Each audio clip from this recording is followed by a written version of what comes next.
এই কোশ্চেনটাতে বলা হয়েছে যে the price of a banana decreases by 10%, অর্থাৎ কলার প্রাইস 10% ডিক্রিজ হয়েছে।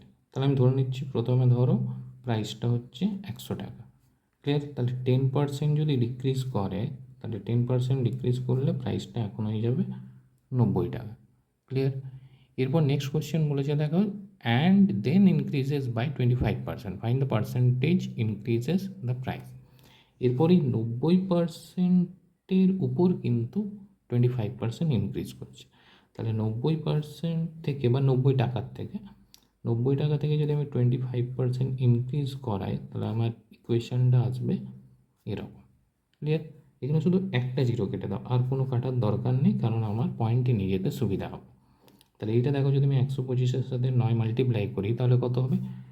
9 5 45, 4 হাতে 9 2 18, 18 প্লাস 4 মানে 22, 2 হাতে 9 9 10 11 বাই 10, মানে 1125 ডিভাইডেড বাই 10, এটা হয়ে যাবে 112.5।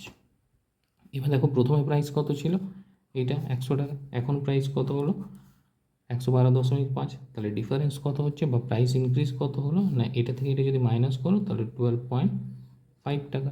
এবার যেহেতু তুমি 100 থেকেই প্রাইসটা ইনক্রিজ দেখতে পাচ্ছ, 100 টাকার থেকে প্রাইসটা ইনক্রিজ হয়েছে, তার মানে কিন্তু এটাই হবে আমার অ্যান্সার, মানে 12.5% কিন্তু কী হয়েছে, প্রাইসটা কিন্তু ইনক্রিজ করেছে। তাহলে এটা কোন অপশানটা? এটা হয়ে গেল দেখো সি এর অপশান। ওকে।